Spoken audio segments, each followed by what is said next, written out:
Welcome to our very first community chat here at Community Church of Hope. Thank you for being here on a Saturday morning.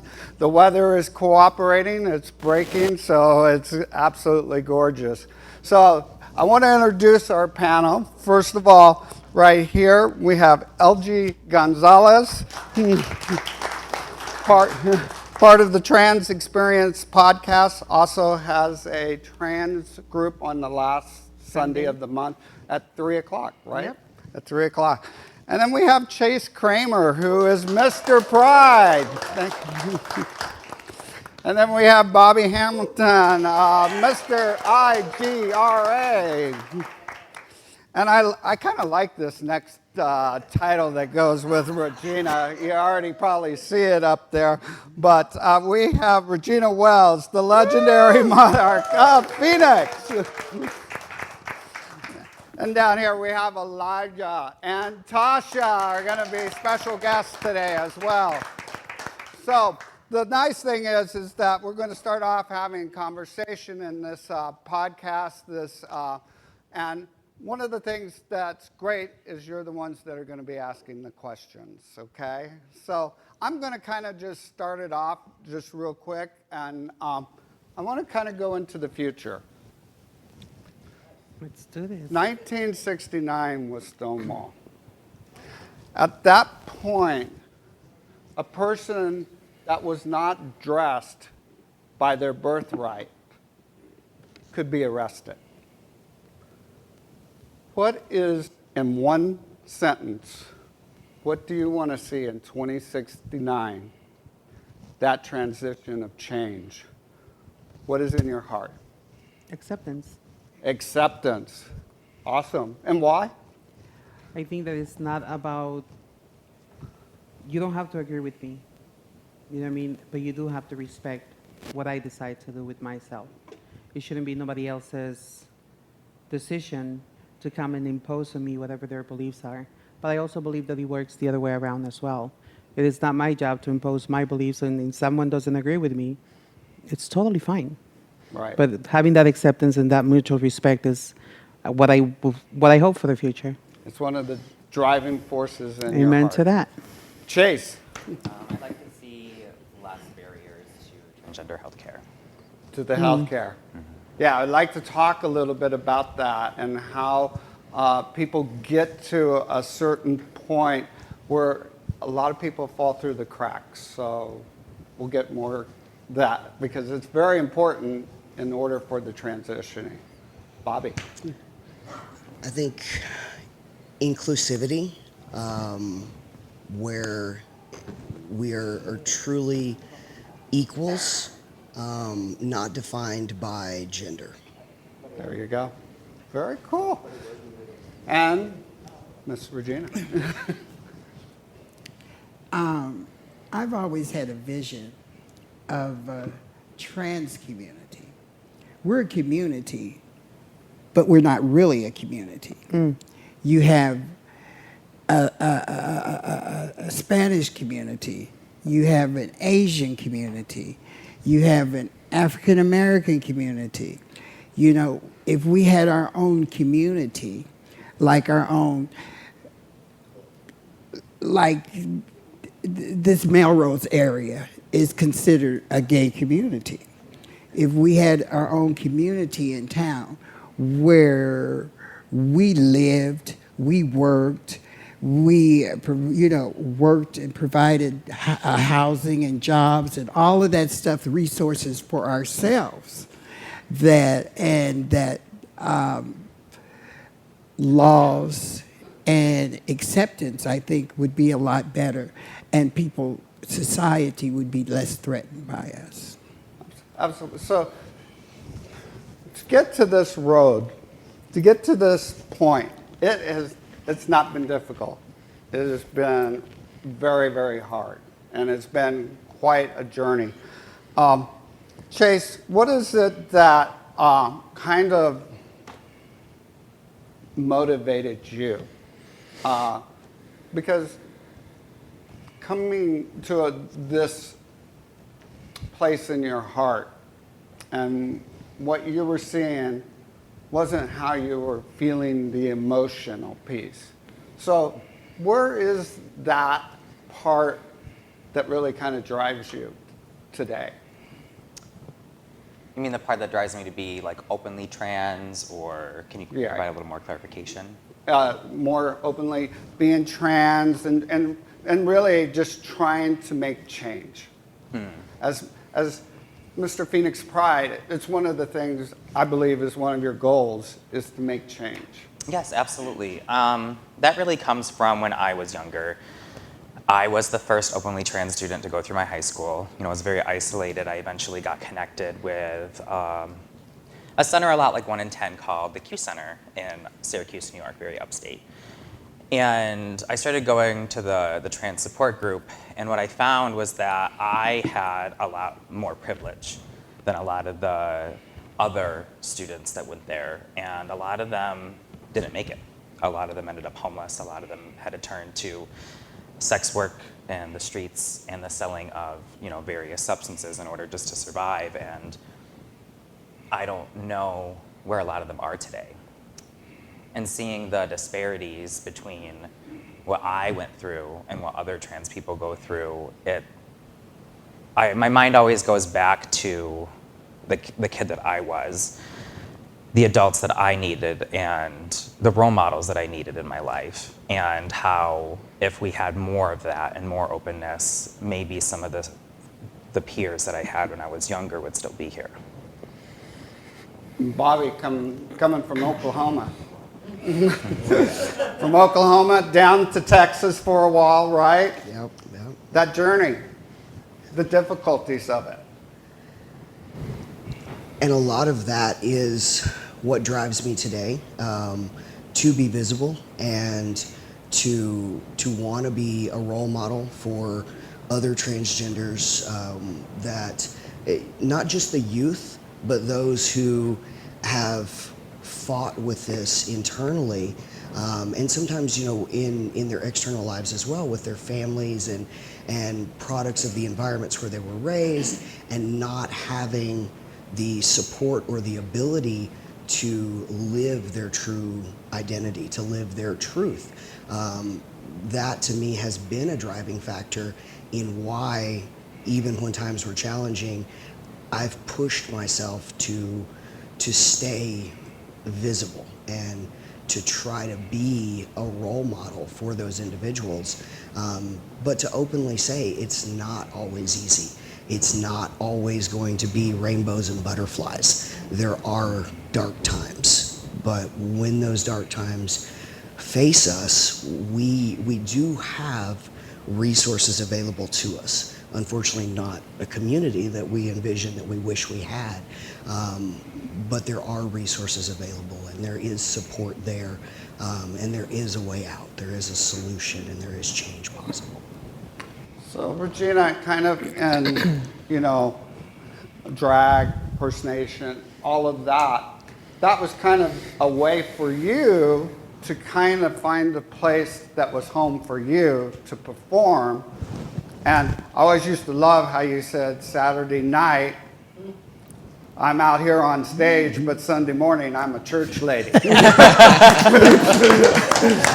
to tell me that all the time. But that was your, that was It your was play. true. Yeah. It was true.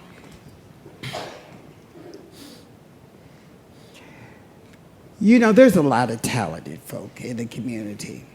And when I first started, when I first wanted to get into drag shows, drag was a lot different than it is now. Most of the drag queens were professional men in the daytime, and they were professional drag artists on the weekends or whatever when they were in drag, and they had completely different lives. It wasn't a whole lot of, especially in Arizona, it wasn't any trans women performing in drag shows. And so when I had the opportunity, I call her my drag mama, Miss Ebony. Ebony. And I wanted to be in a talent show. And at that point, I had no clue what type of entertainer or talent I had. I just know that I like to get up and entertain people, you know. So she told, who was that? Well, she's no longer around, but she told the girl that was running the show, let that little queen up there. Let's see what she got. And you did your thing. and I won the show. Yeah. I won the talent show. So Yeah. so I just made a conscious decision that if I ever get my own show, that I would open it up to all entertainers. Yeah. And whether they were female, drag, trans, all. And so I realized there was a lot of money in that too. So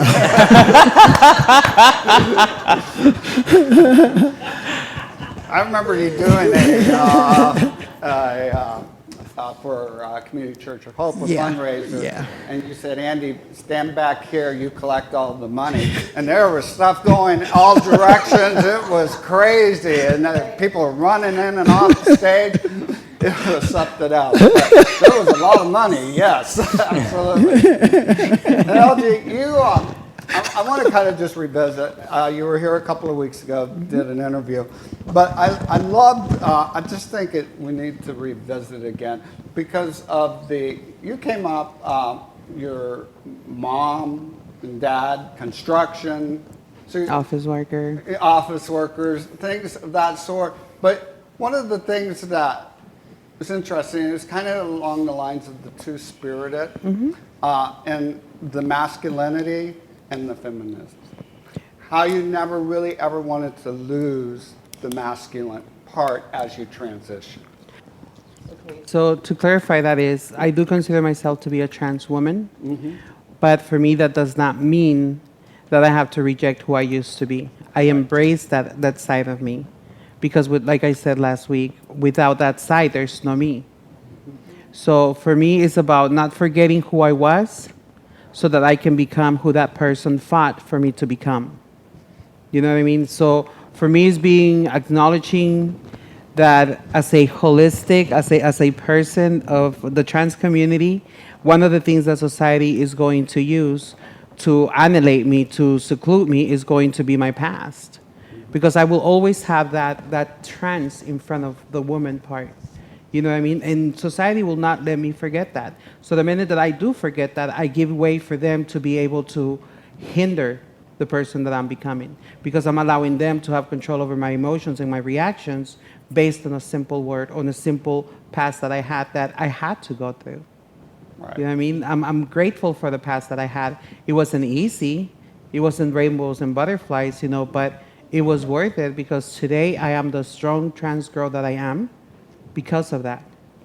So.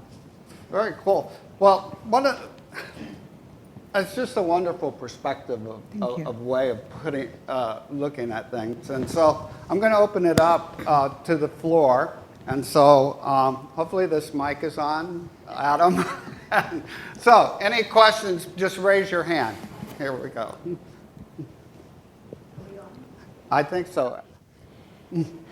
My question is, other than kicking butt, as an ally, how do I fully support you and represent your community? For any of you. Okay, Regina, you got your hands up. girl.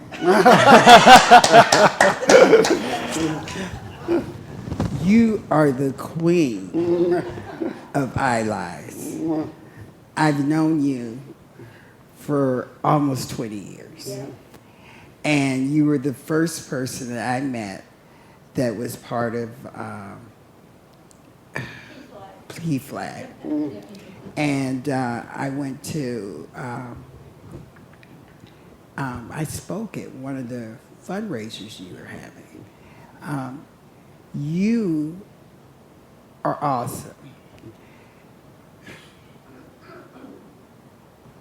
I think what happens with any organization, nonprofit, is after you grow and your name gets big, there's other nonprofits that follow under your footsteps. And PFLAG has grown and it's changed into something else. Yes. And I think when you started, we didn't have 57 different type of trans then. Today we do. So it's evolved into something else. But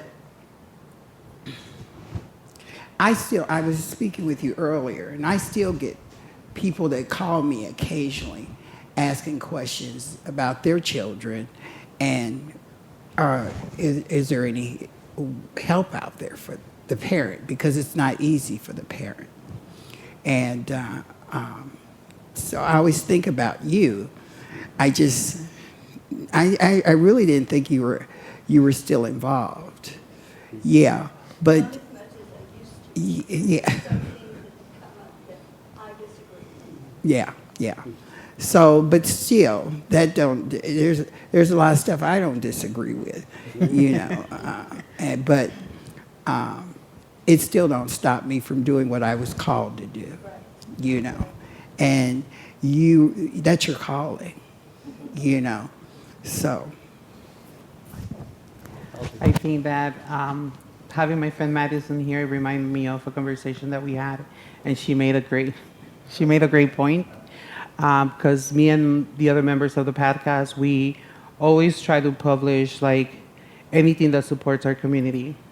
And one of the things that Maddie says is that memes, showing up to rallies, going to support, certain candidates and all of that, that's not a vote. You know what I mean? So the best way for our allies to be able to help us and to aid us is by exercising that basic right that we all have and support everything that comes for us. We can have these interviews. We can have, like a big collective, pride and all of that. But without voting, it's a quiet voice. So exercising that right, you really truly want to support us, vote. Vote for candidates that support the trans community, that supports the LGBTQ plus community, that supports women's rights.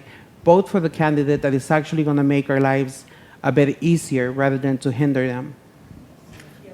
Go ahead, Bobby. And if I could just kind of tack onto that, I think that's a crucial piece. But as allies, oftentimes you're invited into spaces that we're not. You have seats at tables that we're never going to make it to. So your voice is going to be heard by audiences that aren't going to entertain anything from us. So you have an opportunity to educate in spaces where our voices would fall on deaf ears. So you having that ability and the courage to do those things for us changes perspectives in the future. They may not be the most popular of thoughts in those venues, in those groups, in those environments, but the courage that it takes for you to be our voice in rooms where we're not welcome is something we can't even begin to thank you for, because you're changing minds and you're changing hearts. And that's where the impact in the future happens. Because though they may not hear you today, they may hear you a week from now, a month from now, a year from now, when an experience in their own life is affected by something that you say today. Chase, you kind of talked a little bit about the medical piece. And so Elijah? Elijah is one of our special guests today. So I'm going to hand you this. So I kind of remember when you first told me that you were getting your surgery. But I remember the insurance piece. The insurance piece was one of the most important pieces because it allowed you to be able to have surgery. Kind of tell us a little bit what happened during that process. Just having the sources, my role model right there, Ryder, having sources to be able to do that when they actually, support it, because there's a lot of insurance companies that do not support it. They won't cut you down. I was told there was a deadline for the insurance, Right. and that's why when I found out about that, I jumped on as quick as I could, because if I didn't, I would not be who I am today. So, sources, insurance is very helpful. Absolutely. I remember you saying, I can't wait to run down the beach shirtless. And what a great feeling that was, right? But that is, to your point, Chase, it is, today we have insurance companies. There's like 83 legislation House bills, I want to say. It's in the lower house right now, trying to stop all of that, especially teenagers, 18 and under, but people older in their 20s that are more of the majority seeking that kind of surgery. They're not, it's drying up because of the legislation. Talk to us what that means to you, and what do you see that could possibly be the future to kind of help in that situation? So looking at all these anti-transgender healthcare legislation bills coming about, I see that as a direct attack on trans people, often disguised under misinformation about transgender healthcare when it comes to youth, and using youth as a weapon to come after transgender healthcare for adults. And it's really disheartening, it's really sad, and it's very scary. It's a level of genocide. And if it continues to happen, it will become more of a genocide of trans people across America. I mean, we have so much research that shows the only effective treatment for transgender people in healthcare is to allow them to transition. We even have documents from Native Americans, the Two-Spirit people, when somebody found out they were Two-Spirit, if they tried to deny it and not live as their authentic self, they typically ended up committing suicide, which is what we still see today, and what we have medical information about. We have so many studies that show the brain of trans people are the gender that they say they are even before they start hormones. So we know medically that transgender healthcare is the right way to go. Transgender healthcare is what saves lives, but unfortunately there's so much misinformation when it comes to youth acting like doctors are just performing surgeries on minors all the time. That's really not happening. I think there's maybe a handful of cases across the US where somebody under the age of 18 was allowed to have a surgery. We don't talk about hormone blockers and allowing youth to have more time to figure out their gender identity before starting hormones. We don't talk about all the hoops people have to jump through with an endocrinologist, therapist, and their primary care all collaborating in order to sign these letters for you to change your gender marker, to have surgeries, how you have to live as the gender that you say you are for at least a year before you can even be considered for a letter for surgery. You have to be on hormones for so long before you can be considered for surgery. And a lot of unfortunately, the transphobia and the way that our healthcare system is set up, it doesn't allow for our Two-Spirit and queer folks to be themselves either. There's so many hoops of where well, because you're not presenting 100% masculine, we're not going to allow you to get on testosterone. You're not presenting 100% feminine, we're not going to allow you to get on estradiol or progesterone. So when it comes to our healthcare, what I would like to see happen is universal healthcare first and foremost for everybody, not just transgender individuals. No more prior authorizations for medications, period, including for hormones and hormone blockers. The mandated coverage of healthcare just across the board for everybody, because denying healthcare of people is never holy, even though some people claim that it's against their religious beliefs to allow it. I would like to see healthcare be universal, but also not completely open, because we have so much trauma to work through in society that keeps queer individuals from really being comfortable with being queer and gender fluid and thinking that, oh, if I get surgery, if I transition this way, people will treat me better. I can finally get hired. I can finally get housing. I think there's a happy medium combining universal health care with therapy and with the proper protocols to make sure that people are transitioning in a way that's authentic and true to themselves is what I would like to see happen in America. Yeah, and one of the things is that studies say those that have transitioned, 98% will not they feel so comfortable where they're at. They don't have the thoughts of self-harm. When we look at the transgender community that's trying to get there, the rate is extremely high, 60+%. So that study shows if we're able to get the health care, get the surgeries, we have people that feel so good about themselves that it actually would lower the suicide rate. Absolutely. I'll tell you a little history. The first time I come to Arizona was in 1975. There was only 3 hospitals in the whole country that did the surgery because it was very brand new. And it was an experimental operation. There were students doing it. And that was the reason I first come to Arizona. Of course, I was a very bad girl then, honey, so it never happened. But my point is that right now, a lot, and I remember when I had my halfway houses, there was only 3 specialists in Phoenix that dealt with health care for trans people. And so I went out on a mission, and what I did for the years that I had my house, I would go to colleges and speak. And I was asked the students in the colleges to get more involved. And today we have an explosion of them in this city.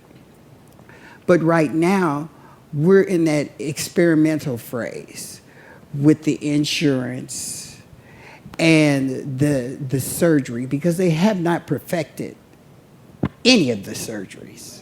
So we're right in the middle of that.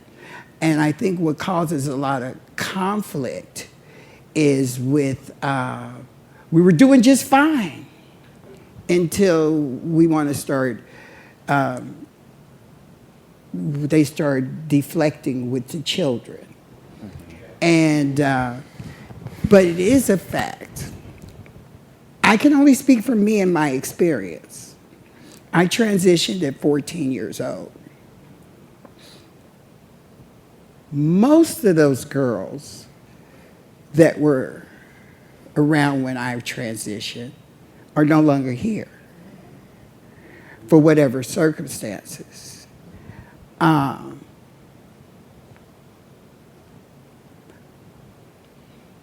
A trans person sacrifices a lot to make this transition.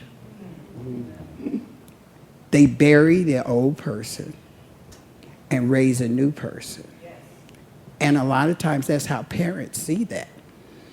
And it's very hard. You have to deny your male ego, deny your feminine instincts. You know, it takes a lot.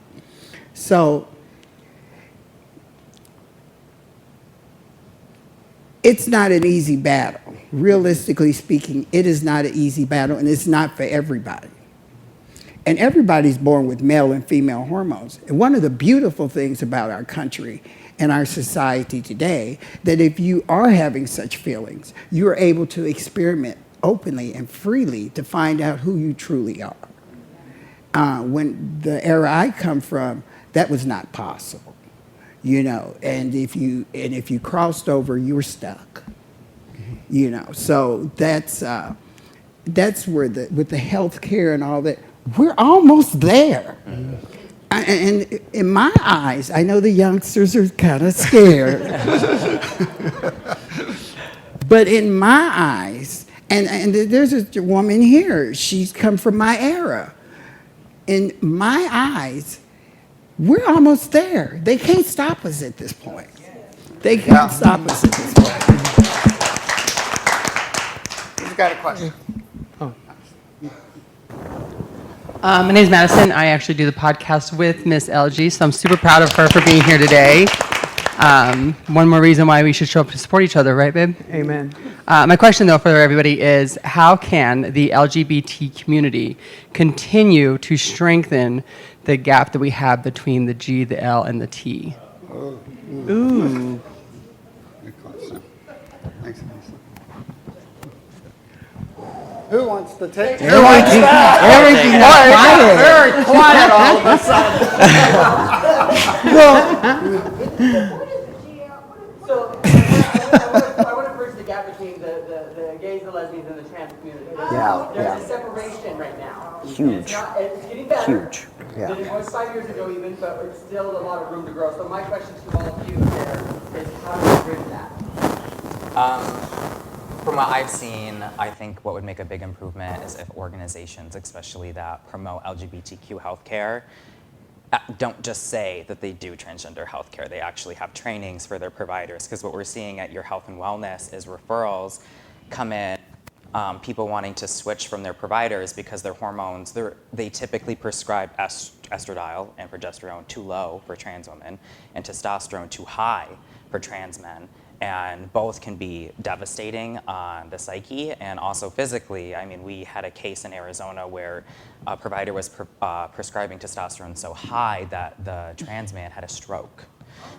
So there is a huge disparity in a lot of non-for-profits, especially saying that they serve the LGBTQ community, but they just throw the T on there because they think that they're supposed to. They don't actually have any training or education for their staff.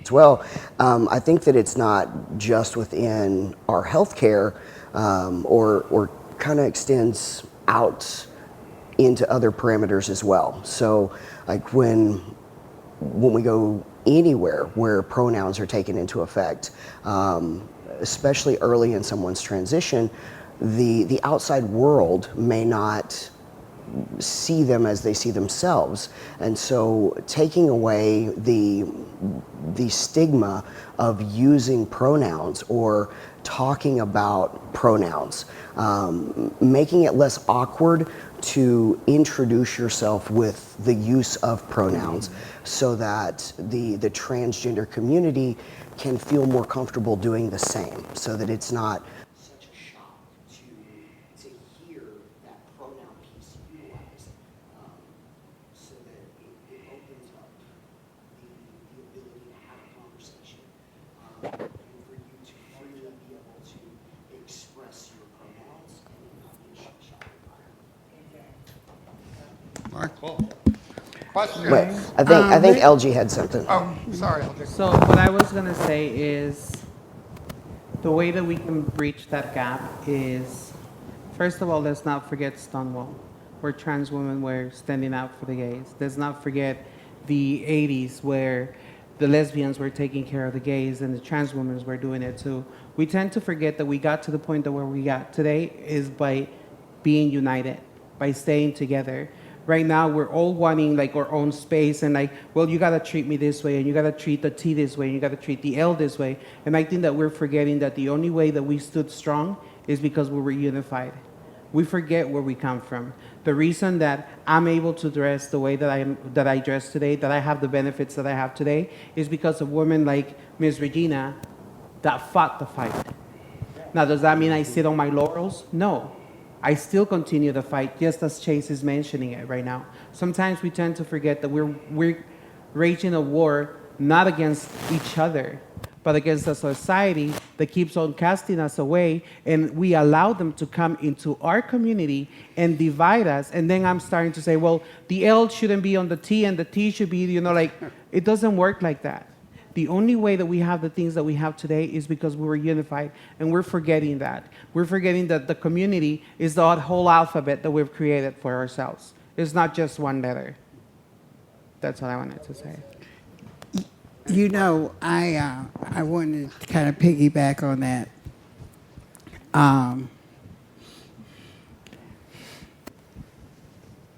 It's all about comfort zone. Most of us, the reason we come out the closet is because we're tired of living uncomfortably. And when we come out in the community, everyone has these preconceived notions of how life is supposed to be. Well, when you come into the LGBT community, you're just a baby. You don't know anything about life in the LGBT community. And people, when they come out, they're just very strong-willed, powerful people. And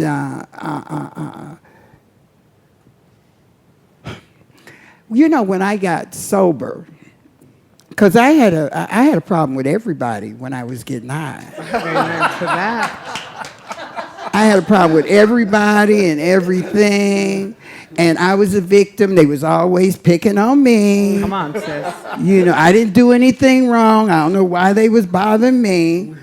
That was my attitude. But once I got sober and I worked some serious 12 steps, I had to learn about acceptance. And acceptance is the key. And what I had to learn, I kind of, got deep about it. Why just most gay men are uncomfortable with most trans women? And so I asked a few of them. And you might not get this honest answer all the time, but most gay men cannot understand why a gorgeous man would want to change himself into a female. And it's like a straight person can't understand homosexuality. It's just like that. And although they try to accept us, but they have a comfort zone of acceptance. And that's got to be respected. And when they come out into the community, some trans women like gay bars. Some trans women like straight bars. Some trans women like to be addressed as trans woman. Some trans women don't like to be addressed as no trans. You know, I'm a woman, and I had a hard time with that. I would beat you up if you called me a trans before. You know, I felt like I birthed kids in the world, you know.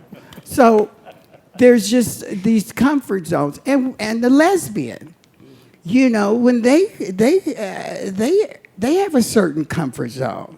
And they come out the closet so they can live in this certain comfort zone. Most lesbians have endured a lot of abuse, whether it was physically, emotionally, because you stuff, women stuff. And so there's comfort zones. And you learn each other's comfort. If we took the time instead of isolating, you have the bears, and you have the butches, and you got the femmes, and you got the Nellies, and you got the, all these different rhythms going on. But eventually, everything in life works like a cycle. There's a cycle, you know, and eventually everything's come back to a head. And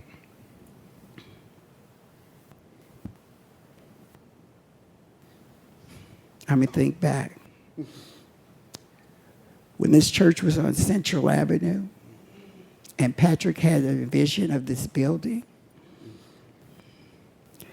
and one of the things that he instilled in most of us that if we could get this new building, we'll be here a long, long time. And he's outlived a gang of businesses, a gang of churches. So, and it's come to a cycle. And I'm looking at this panel right now of these beautiful people. I've had such a, I don't want to take up too much more time, sorry.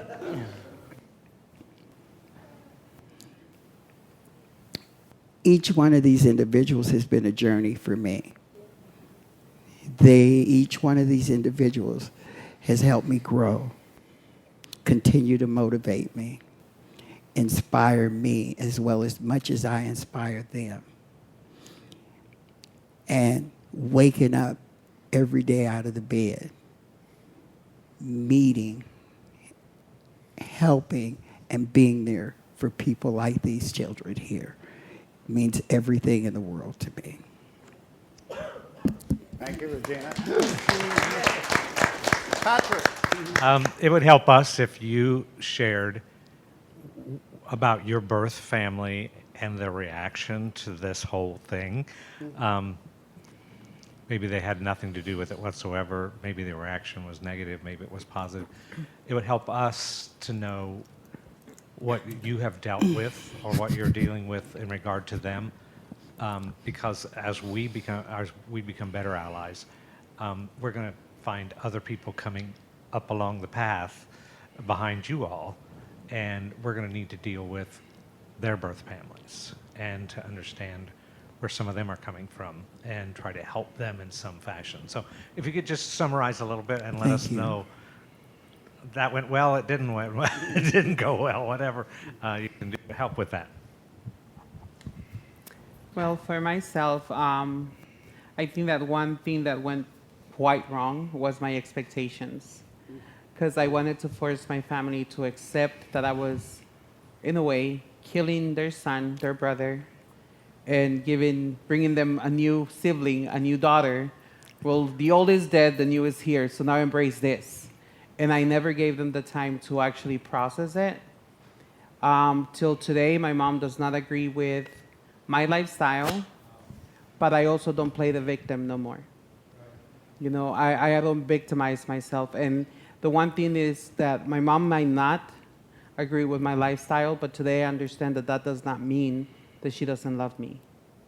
You know, my siblings are okay with it, my nieces are okay with it, but it also took them some time. You know, I think that as an ally, the best way that you can support, whether it's your friends, your family, once they're transitioning, is let them know, you know what, I need time to process this. You know, you don't have to accept me just because I tell you I'm here. Does that make any sense? I hope it does. And what I'm trying to get to is have an open conversation. Like make the questions that you have in your head right now that you do not want to ask, those are the questions that need to be had. Because those are the questions that are going to help not only you, but us to better communicate with each other, to have an effective communication where both parties are actually being heard and not just one-sided. Because I think that was my mistake when I came out to my family and I told them what I wanted to do. I was just like talking, but I never allowed myself to listen to what they were saying, whether it was verbally, non-verbally, body language, you know, like I was just wanted them to like, embrace me now, you know, like, and it couldn't be like that. So that would be my suggestion. Bobby? I think I love that perspective, and I think that some of how I approach things with my family was because of individuals sharing that experience and sharing that that's what it had been like for them. So for me, I transitioned later in life after I got sober and had come to my own truth. And so I was grateful because I had a family in the rooms, and I had the family here at Community Church of Hope that other individuals may not have had those support systems. So I knew even if my family didn't accept me, as I thought they wouldn't, that I had a family. It was just my chosen family. So when I elected to begin my transition, I worked with my therapist and set a goal that I would speak with my family and make my transition known prior to having any surgeries for gender reassignment. I was met with a resistance point that I didn't even get the sentence completely out of my mouth before my family shut me down and did not want to hear it. I have been on this journey since 2019, and to this day, my father does not use the correct pronoun, refuses to acknowledge my transition. I sit before you with a full beard, but if I were to go home, out of respect for him and the time that he needs to understand my journey, I still shave. I still wear baggy shirts. I allow him to call me by my childhood nickname. I deal with him using the wrong pronouns. Does it hurt? Yes. Yes. But this is the journey that he needs to be able to accept who I am and what I'm doing. It doesn't make me any less trans. It doesn't mean that I'm denying who I am. It doesn't mean that I'm hiding who I am. It means I'm respecting his journey, and I'm giving him time to grieve the loss of that daughter and to get to know the son that sits before him.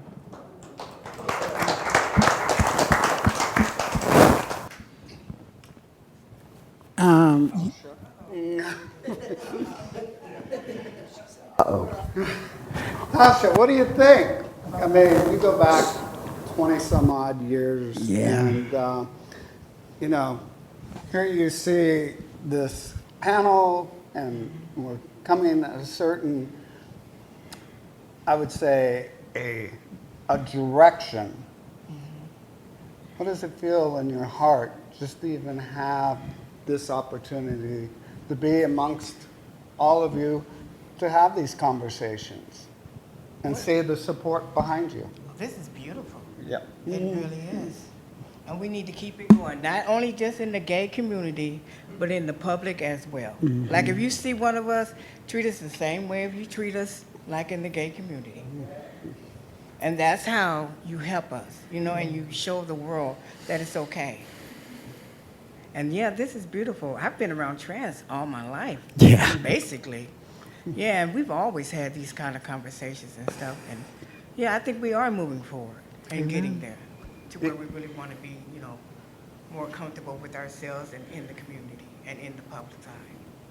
Yeah, I remember us all sitting around like Thanksgiving dinners and wow. stuff and talking about the community and what could be done. But it's a place that, where do you find your strength? Oh, in God. Okay. Amen. First in God. And then the people who's in my circle is where I get my strength. From watching other people, other trans people, other people, gay people, it doesn't matter. Their strength is my strength. Come on. And that's what helps me, that I can do anything, you know? Absolutely. Somebody was getting ready to say something. I was gonna mention, because my coming out, my story with my family was very, very dramatic. I transitioned at 14. I told my mother I wanted to be a girl. She said you had to go. She even threw me in a mental hospital for 7 months. And I resented her for a lot of years. And every time I come home, I had to come home dressed like a boy. She never referred to me as Regina. She always referred to me by my birth name and as a him. And she was a Pentecostal evangelist. So she was definitely set in her ways. But once again, once I did the 12 steps, I realized that the resentment I was carrying around that was making my life so painful is because I was carrying around her God, you know, and the resentment and the issues were hers that she had to deal with. I didn't find out till later on, years ago, and when I reconnected with my family after 26 years, and I had found them, and I was scared to contact them. Patrick told me, "Girl, you better go on to get call and find out. You've been searching for too long." And I went home, and I did, and I reconnected with my family. I found out that I was her favorite child, that she loved me to the day she died. Unfortunately, I wasn't with her when she died, that I was her favorite child, and that all my other family was convinced I was dead on the roadside somewhere. And she was convinced that I wasn't dead. The bottom line was that to her, I would always be her son. And she had good reason. I was the oldest. I was the nice looking. I was the most intelligent. She wanted some grandbabies. She had lost the good one. She wanted some grandbabies. Well, she got more than she bargained for, of course. So, but, you know, I went home and I found out that I have like 26 nieces and nephews. And all of them try to stay in contact with me to this day. So the bottom line is that you never know what the universe has in store for you. Yeah. Questions?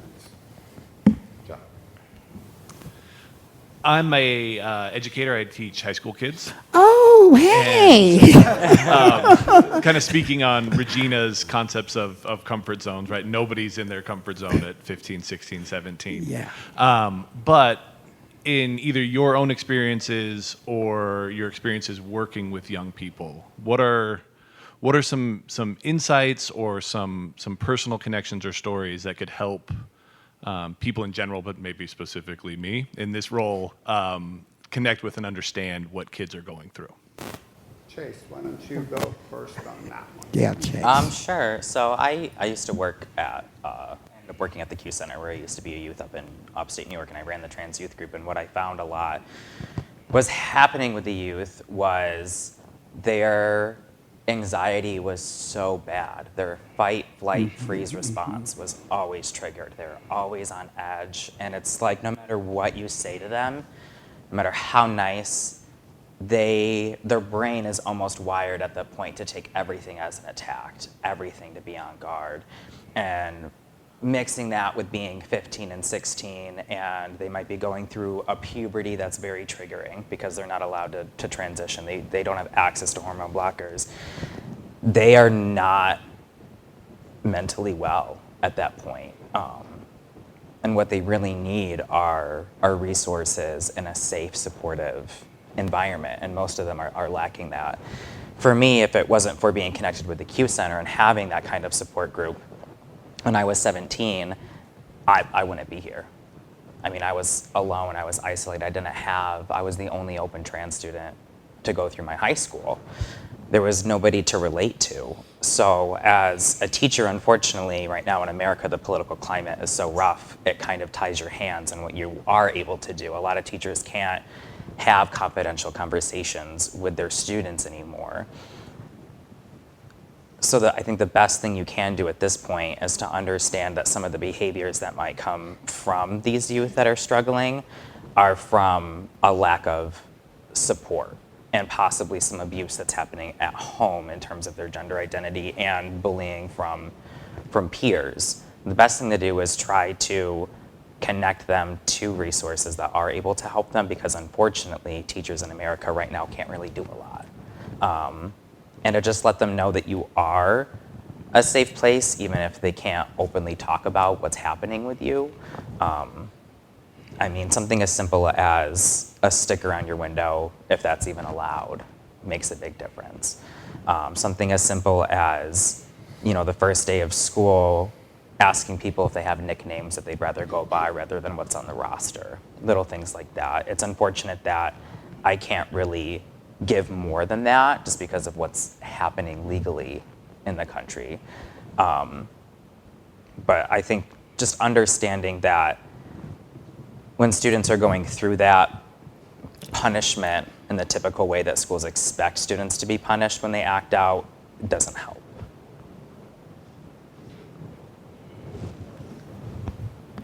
May I?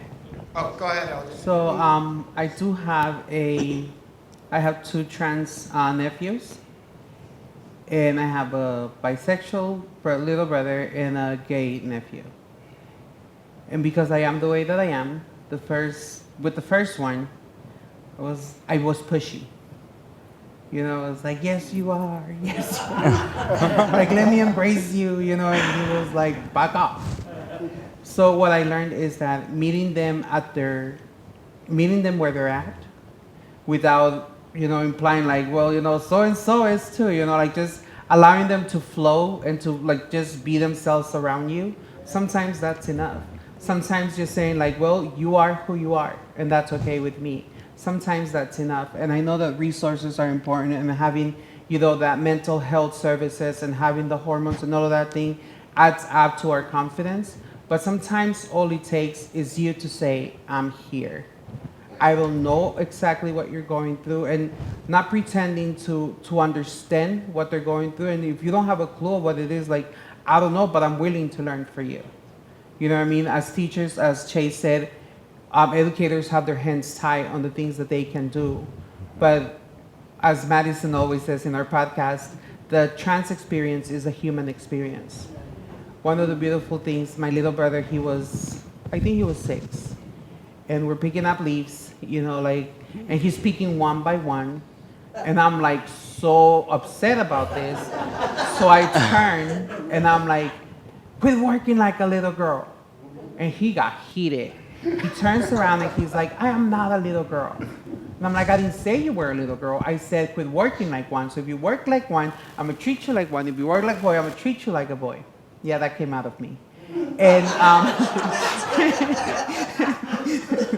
talk about sarcasm. But anyway, so his response at the age of 6 left me speechless, because his response was, just treat me like a human being.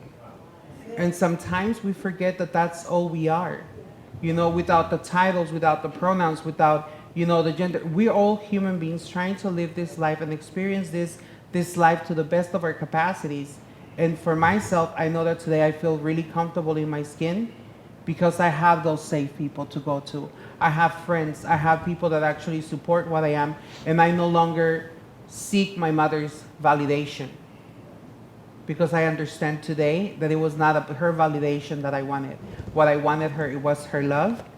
And today I understand that I do have that.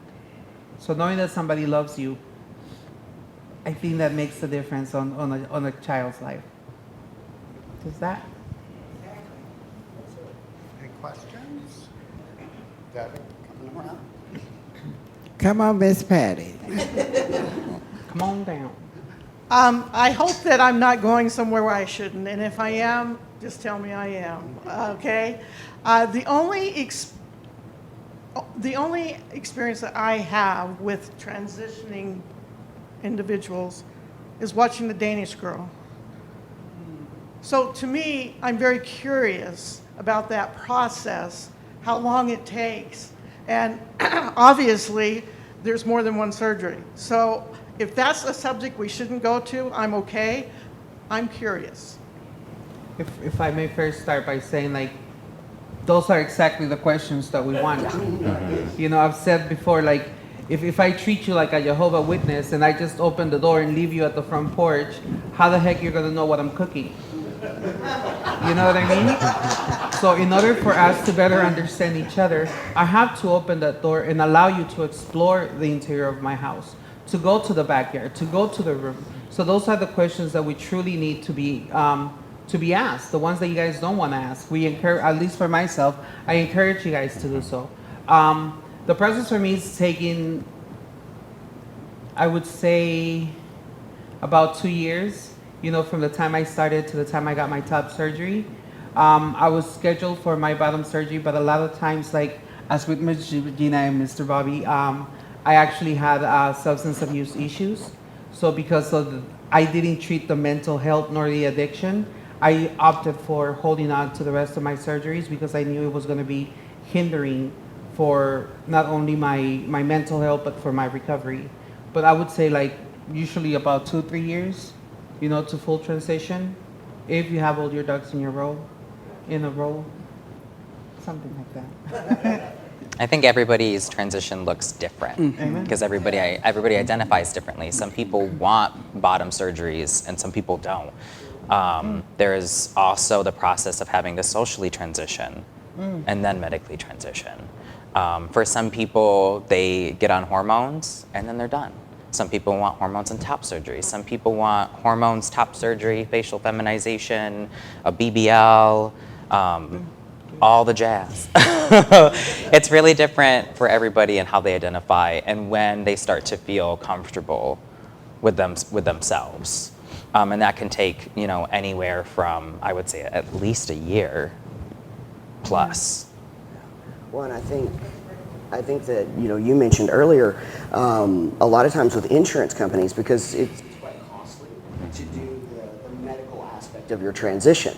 So in dealing with insurance companies, a lot of times it's a year at minimum just to be able to get the letters for your insurance company to begin entertaining conversation with your doctors to start that process. And so it very much so looks different for each individual person, from a financial standpoint, from what type of insurance do you have, and then the choice of how far do you want to take that transitionary piece. You know, I have been quite blessed that I started transitioning later in life, and I had so much support from not only the people in my life, but the medical professionals in my life as well.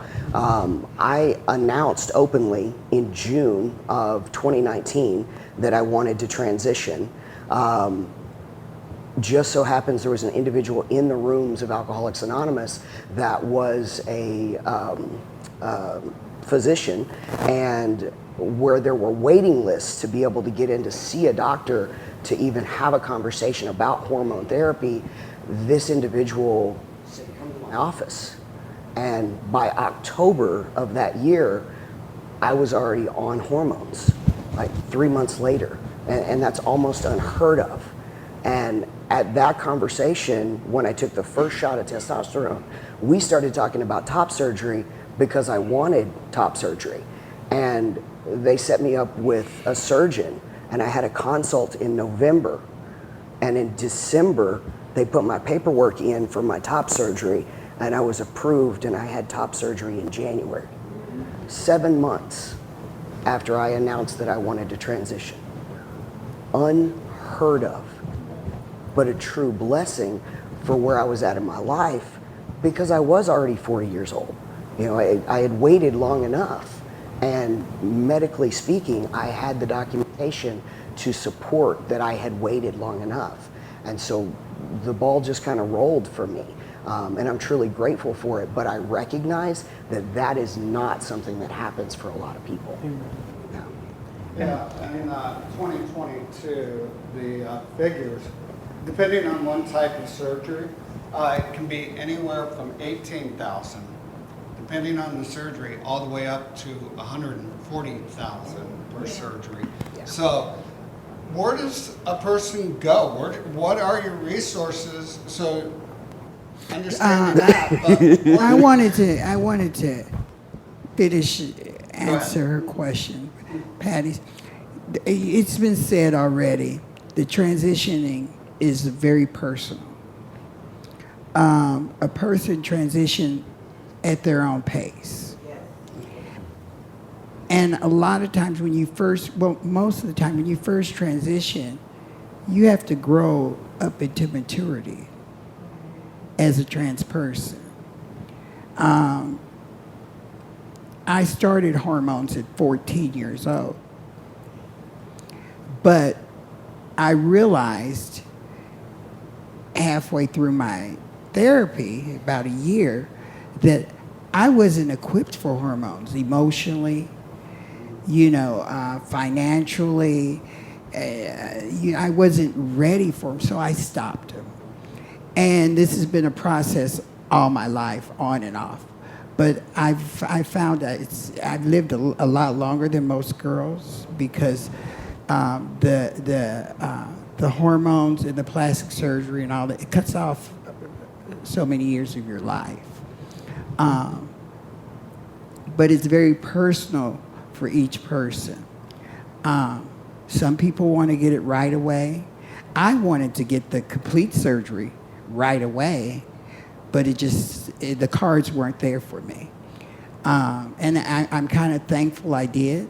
So I had some plastic surgery at 19. I had some in my face and my breast, but silicone injections. They didn't have this. You couldn't get plastic surgery anywhere in this country. They would not do that type of surgery on a female or a male. They would not do it. And back then. And so you had to go out the country to get anything done. But things have changed and things have evolved. The one thing that I like to stress is that because it's so personal, because our bodies go through so many changes, because we're emotionally, we're going through so many changes, that if you're, in Bobby's situation, he was older, he was financially stable, you know what I mean? And so he was sure of what he wanted to do, and he did everything, and trust me, I was right there by his side while he was going through his process. He did everything right that worked for him. Yep. And that's, a lot of times we don't know what's right for us or what's working for us. So it's very personal, and I always suggest not to, you can start, hormones are one thing, you know what I mean? Because you can stop, but before you take drastic measures of having facial reconstruction, implants, the bottom surgery, all that, really consider, because there's all different, you just seriously consider first, and that's the reason it's so expensive. You know what I mean? So if they were, that's the reason they're having a big deal with the insurance, because there's a lot of stories that we don't hear about. There's a lot of stories we don't hear about. And a lot of them, what do they call quacks? You know what I mean? They're just in it for the money. And so those people, not everybody that say they care for you, especially when it comes to the dollars. And I've seen that a lot. Trans people are very taken advantage of on all sorts of levels. And at this right now, that's what's happening. But things are weeding out. So there's hope. To kind of spew into the question you had of, where does the money come from, right? And Chase had talked about the direction that the healthcare is headed. Let me tell you how far backwards our healthcare system has gone in the last 5 years. So in 2019, when I began this journey for myself, I was blessed that I had dual insurance. So I had a primary and a secondary coverage. There were 5 major insurance carriers that recognize transgender reassignment surgeries and will support those reassignments. Gratefully, I had 2 insurances that were both on that list. So when this decision was made, I came out of pocket $0. because my primary covered it, and what my primary did not, my secondary picked up. Unheard of. And today, that's not an option. Your secondary will not pay what your primary does not, and they will argue about who's going to have to cover it. 5 years. That 5 years difference is all Wasn't we're looking at. Obama in office when you? You're not wrong. You are not wrong. But I mean, that's my personal experience with our healthcare system, you know, is that I didn't have to open my wallet. I didn't have to do GoFundMes. I didn't have to do fundraisers. I didn't have to sell T-shirts. And these are all things that people do to try to raise the money to be able to have these surgeries. You know, oftentimes it's sponsored by their community, by their friends, by their family, by washing cars on Saturday mornings, whatever they can do to raise this money to be able to get the $18,000 plus just for the co-pays that you're dealing with once you get these approved. And then, like Elijah mentioned, you're on a time schedule. Once it's been approved, you have this window of time that it's approved for to have that money in hand to those doctors. And if you miss that window of opportunity, you have to start all over. And so oftentimes you're raising an imaginary figure because that's what it was the last time you got approved, only to have that door opened again and find out that the figure has changed. And now you got to raise more money. So I think that you touched on a really important aspect of the funds. Sometimes it's through our own community. That's why it's important to show up to support like local events, to support local charities, local fundraisers. You know, Phoenix Pride, there's Trans Spectrum. You know, like there's so many organizations here that are for us, and I don't mean just for the trans community, that support, you know, when it comes to food, when it comes to rent, when it comes to like providing clothing. I know Southwest Center has a boutique that actually does, you know, like for the people that cannot afford clothing. Like there are resources out there, but sometimes what's hard is getting them into one little paper so that we can, you know, provide that for others. Another thing is, for example, in states such as California, I didn't have to pay anything for my top surgery because everything came through them. You know what I mean? Because they're more a LGBTQ plus friendly state. So if we want to see those changes here, if you truly want for your loved ones and for yourself to have better health care, we have to go out there and vote and change those legislations that have hindered us from becoming our true selves. You know, I think that I cannot express enough, and I have Maddie looking at me and I feel like she's saying, tell them to vote. You know? I can feel it right here. Because that is the only way that we make changes to the legislation. Talking about it is great because we inform each other, but words are dead. Faith without words are dead. And so are words, you know what I mean? So unless we put our vote where our mouth is in this case, we're still gonna have those hinderings. There's some organizations. Oh, there you are. So there's a couple of really good organizations in our community that give out scholarships every year for gender-based items as well. What are their names? Imperial Court of Arizona is one. What's the the one that Eddie Broadway's. what's the name of that one? Good question. Yeah. Through Phoenix Pride. Yeah. Yes. Well, Phoenix Pride pay for these. Yes, baby, yes. And they count.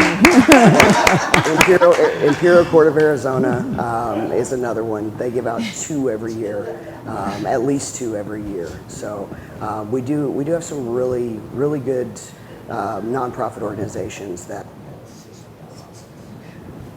So, Adam, Where'd he go? he's up I here. had to run upstairs and push buttons so y'all could hear me. Sorry. Yeah, go ahead, Adam. Cool. Thank you, panel, and thank you, Reverend Andy, for this safe space. As a person who identifies as pansexual, I've always been curious. I know gender identity and sexual preference are separate, but do hormones ever affect your sexual preference? Can you speak up a little? Well, yes. He said, does hormones affect your sexual preference? Yes, either T or estrogen.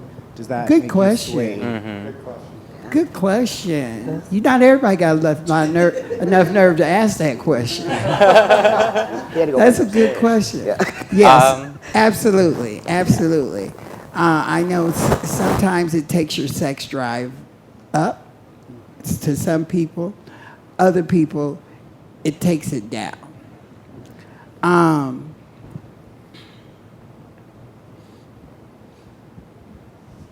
When you're going through the hormone therapy, the therapist and the doctors prefer you not to be too sexually active. But that depends, you know. So, yeah, they affect people differently. They make some people really horny, you know what I mean? They make other people where they're just sex drive, you know, this is the last thing on their mind. So they affect people differently, you know. For me, before I started testosterone, I preferred women and femininity. And then after getting on testosterone, I was like, okay, why are men attractive now? This is weird. And so now I'm more like, I guess my sexuality, I just say queer, so I don't have to explain it every time. But now I'm attracted to a lot more genders when I'm on testosterone. And when I haven't had access to testosterone after being on it in the past, I find that I'm more attracted to cis women again. And I hear that a lot from other trans men that I know, that once they started testosterone, they either became gay or it changed their sexuality in some kind of way.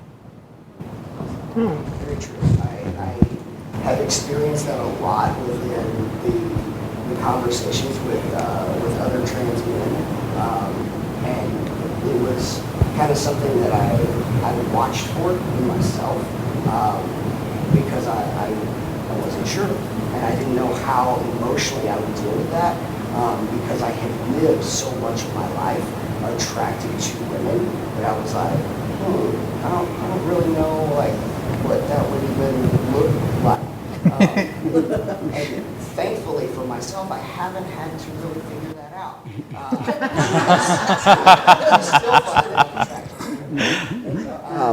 But I do have a greater appreciation for the male form. I find things attractive in the male form that I never noticed prior. And so I see more interest in individuals overall. And that could be something that you alluded to as well, that sometimes in our transition, our desires go into a hyper overdrive. As just part of the fact that you're going through puberty at 40. Yeah. The wind blows and you're excited. So, yeah. So it really depends on the individual themselves. I think that for myself, my mom is Caribbean, I guess you can say, from the state that she was born, and my dad is from like the valley. So there's like a lot of heat in the blood, you know. So if I'm honest with you, I think that prior to hormones, I had already maxed out, you know, to like my cravings, I guess you can say. Because for me, hormones didn't affect me on a sexual level. It affected me on an emotional level. I was more emotional, more sensitive. Like the sun would come out and I'm like, oh my God. You know? Like, but when it comes to my sex drive, like, at least for myself, it hasn't changed that, nor my preference. You know, I think women are gorgeous and are beautiful, but I like what I like. You know, when I do the hormones, I'll share this. I feel kind of comfortable with you guys. I know most of you for years.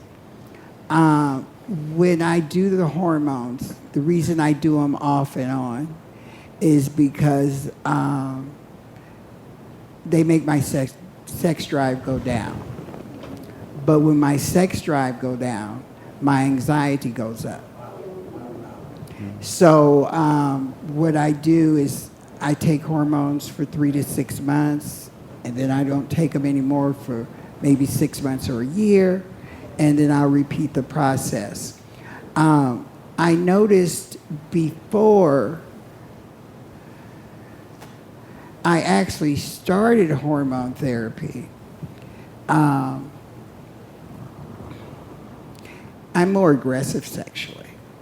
So before I started hormone therapy, I was totally feminine all the time. But after being on hormones, I have become more aggressive sexually. And I'm comfortable with that. And it doesn't make me feel any less than a woman. Come on, sir.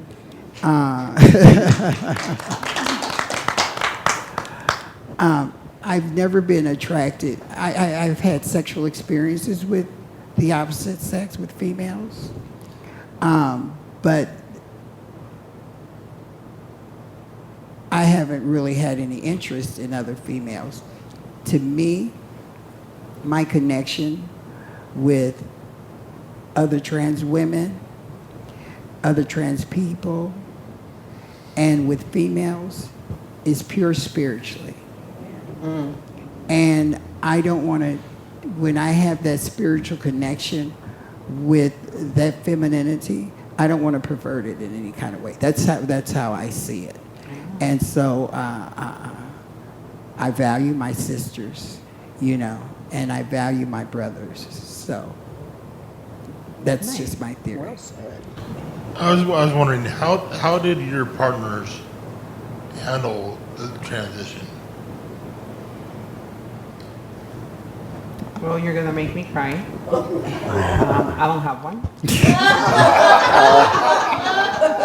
Thank you for the reminder. Way to go, Joe. I need a minute. No. So actually, it's funny because when I started transitioning, That question was meant for you, Bobby.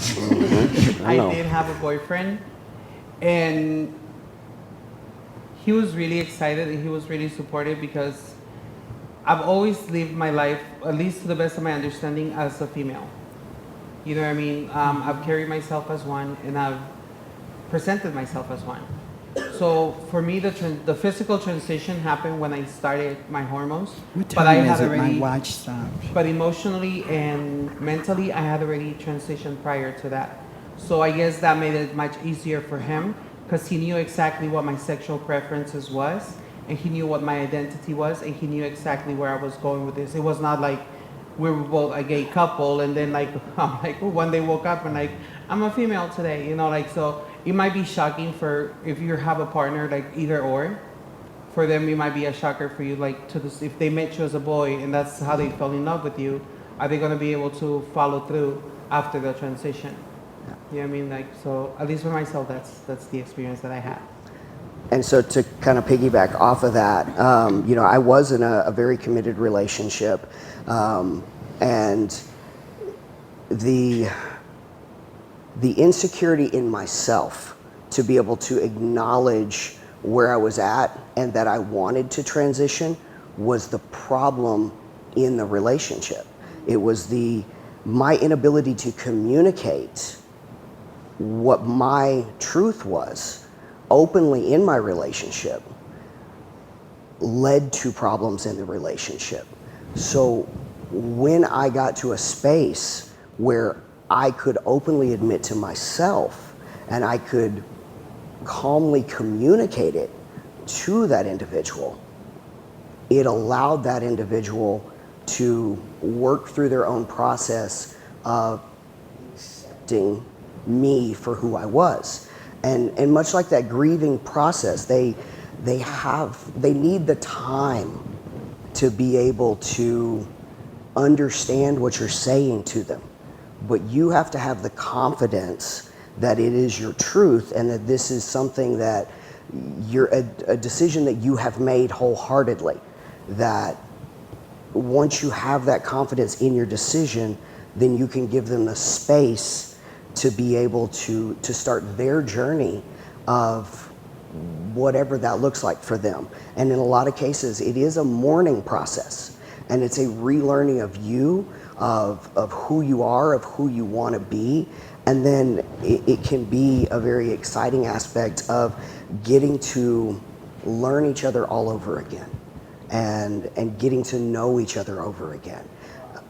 it all depends on the type of relationship you're in and whether or not you have the ability to openly communicate with this individual and express your feelings and allow them time to have their own experience with your transition. Not talked about very much is that if you're with a partner and you start to transition, what I mean to say is, every partner I've ever been with, I've been with as a girl. So when they met me, they met a girl because I transitioned it so young. But I did have a partner, and we were together for a long time, and I started to change my body.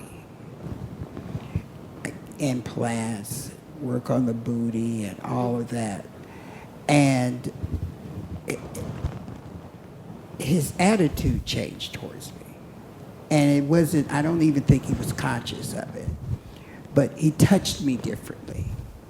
You know what I mean? And that's something, I'd seen it go on with other girls, and so I was already prepared for it emotionally, that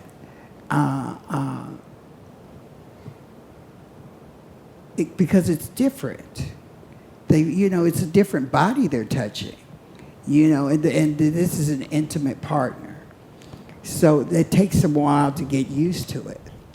And some of them never get used to the change because once you get plastic surgery, it's never the same. Your body's never the same. And it's not the same body that person fell in love with. Yeah. And so that's, I learned to accept that and deal with it. And I think any person that has anything would do it altering their bodies in any type of way or their face is,